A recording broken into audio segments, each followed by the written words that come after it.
Happy Independence Day. 250 years of kicking butt. Many of you probably in recovery mode at this point as I'm shooting this on Sunday morning. Welcome. Thank you for being here. Truly appreciate all of your support. Quick favor, as always, I know you're sick of hearing it. Like, comment, subscribe, notification bell, hype on mobile. Y'all know the drill by now. So I want to mention something real quick before we get into this, and we're going to talk about some things Linda Cohn said. If you don't know who Linda Cohn is, she is recently retired. She is one of the, I guess I'll use the phrase, one of the, or the word or the saying or what, OGs at ESPN. One of those that we look back on and said that is why ESPN used to be so damn good. I think she did her first Sports Center, man, early 90s. I want to say like 92, somewhere around there. And just retired from ESPN. She's one of those that you're going to put up with Stuart Scott and Chris Berman and Dan Patrick and Stuart Scott and maybe even Scott Van Pelt, although he fell off a cliff and decided to worry more about being liked by certain people. But anyway, and we also have a clip with Sophie Cunningham, who comes out both barrels blasting as well at the soft snowflakes of the WNBA. So anyway, moving on. Here we go. We're going to dig in. Most of you probably clicked away already after that little spiel. Linda Cohn has some things to say about the WNBA and how the Alyssa Thomas, Caitlin Clark thing was handled. She says a few things. This is one of the reasons I want to play it, because it's big for the WNBA that this is getting out and getting repeated by some big names who are not just sycophants of the WNBA repeating the narrative that they want, because that means it might get out more to the general public about, hey, wait a minute, what is actually going on with this league? And maybe it means we might see positive changes going forward. So I want to play a little bit of this from Linda. One of the things she said that I think is crucial, that I said from day one, and it's something that I think we need to keep harping on with players like Alyssa Thomas and anyone else going forward. And we'll get to that in a minute as well. Ever notice when Caitlin Clark is the victim, she never plays the role of the victim? She spoke up publicly for the first time since Alyssa Thomas came out publicly and said she's been getting death threats to her and her family, and there has been racial slurs thrown at her. What I want to know, Alyssa Thomas, have you reported this to the police? Have you reported this to the FBI? Because they'll get on it and they'll find who's responsible. But amen. That is the biggest thing. And we've got more, and we're gonna keep going. But two things there. First of all, to that most recent, because I said this from day one as well. If these are legitimate, if these are actual death threats, why is it not reported to the authorities? Right? Important question. Why instead are we putting this out there via, being interviewed after a game or practice or whatever it was, and keeping it in this WNBA echo chamber of pathetic so-called journalists that we know to actually be propagandists, who can just repeat this and attack Caitlin Clark and attack Caitlin Clark's fans and say, Caitlin Clark, you need to throw your fans under the bus. Look how horrible they are. In fact, this should be kept quiet, the way Caitlin Clark didn't say a peep about her stalker. And then eventually that person was arrested, because you know what? Caitlin Clark did the right thing because it was a real person. She went to the authorities. The authorities took care of it. The authorities got the stalker. The stalker was arrested. Okay.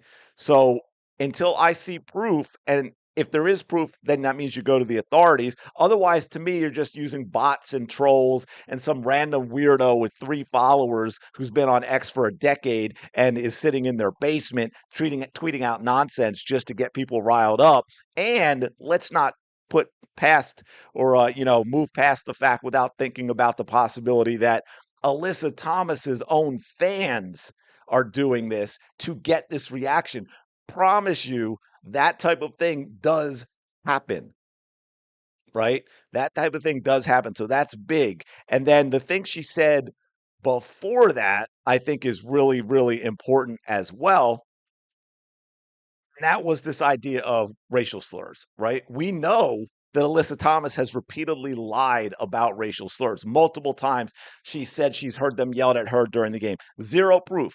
All those microphones and videos everywhere at these games. Alyssa Thomas multiple times. Alyssa Thomas also said she believes Angel Reese, who we know lied about racial slurs being yelled at her at the Indiana Fever game, opening game of 2025, right?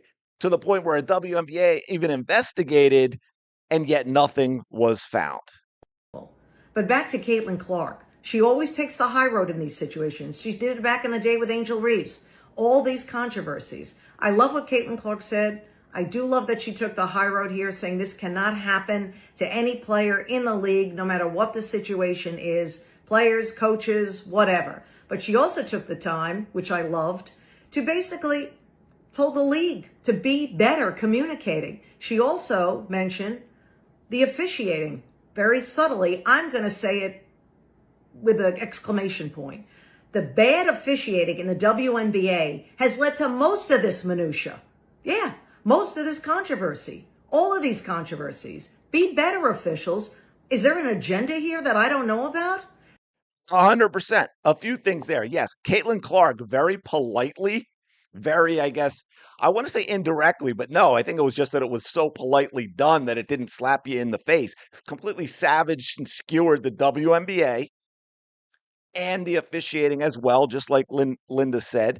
And is there an agenda? Yeah, of course there's an agenda. We all know that by now. But the other thing that I think she makes a good point, and which I've talked about in the past as well, is if the official does their job, officials do their job correctly, it is a flagrant two right away. Alyssa Thomas is ejected from the game.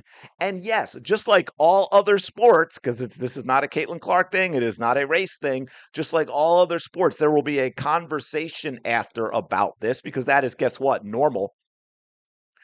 But, 90% of what we've gotten since we wouldn't be having that conversation because so much was added to it, so many layers. It was blown up so much and allowed Alyssa Thomas to then play the victim after the fact because of how it was handled, right? We even had the lying narrative about, oh, they even suspended her. No, they didn't. They just upgraded to a flagrant two, which is an ejection. And if you don't get it in the game, then you miss the next game because that's just the ejection part of it. It's not an in addition to, right? So then we got the fake narrative with the coach from Phoenix about an investigation and we weren't talked to and all that stuff, which is irrelevant to a flagrant two.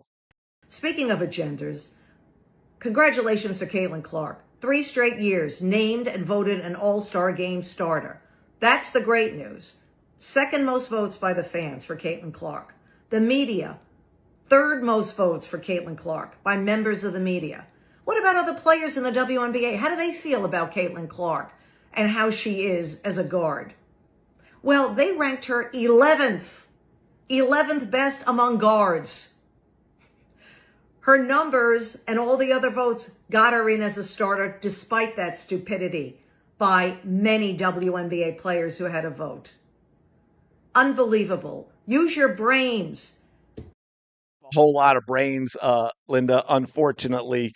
But yeah, by the way, and I almost did a video on it because there's actually a lot to dig into. But Paige Becker sure came from way, way, way back in a very short period of time to leapfrog a bunch of players, including Caitlin Clark, to get that number one spot. I don't think she actually got that number one spot. But now I just want to play a short clip. Hopefully we're not going too long here of Sophie Cunningham being asked about this stuff indirectly because she's really just being asked about the social media aspect of it and the player. So we've got the stuff with Alyssa Thomas, Dejanay Carrington in the past and so forth. So it's very interesting what Sophie has to say here as well.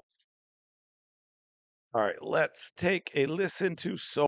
What resources does the league provide for you guys as players to kind of help you try to filter through some of the hate and negative things that come through on social media? I think that honestly, I don't know what our league does to help with that. If they really do anything, you can put out statements as much as you want, but at the end of the day, you're in an entertainment business. That's when mental toughness comes in. if you're going to live by praise, you're going to die by the hate. And so I think that's on the individual person to have mental toughness. Some people can deal with it, some people can't. And I think you can see the ones who can. And unfortunately, there are some who can't. And it's not beneficial to them. But you can't control what other people say or what other people do. All you can do is control yourself, how you treat people. Speak up, and support people who, maybe don't have a voice or don't have the courage to do that. But it's one of those things. You're in the entertainment business, and you have to expect it.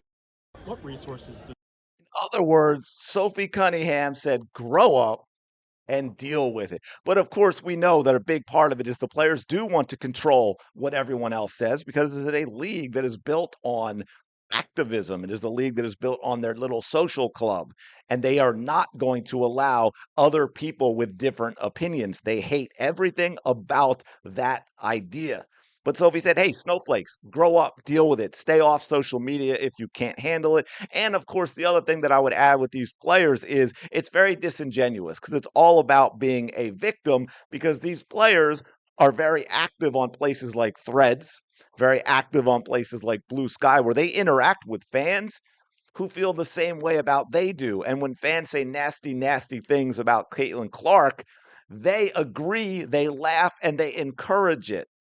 Only miraculously when it's on X and something is said about them that they don't like, now all of a sudden they are a snowflake. Now all of a sudden it's this horrible thing, and Caitlin Clark has these terrible fans, and we must do something about it.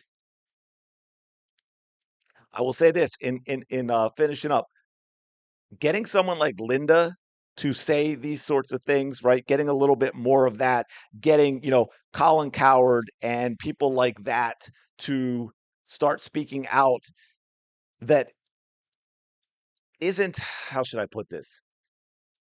There are certain outlets out there where even though they're considered more regular media, people are going to dismiss any defense of Caitlin Clark or criticism of the WNBA because they consider them, right wing or what have you. That is certainly not Linda. That is certainly not Colin Coward and some others that have spoken out. So I think this is a positive. I think we're still going through a lot of nasty with the WNBA, but this is a positive going forward. So anyway, let me know your thoughts in the comments below. Like, comment, subscribe. Y'all know the drill. Truly appreciate you being here. I will talk to you later.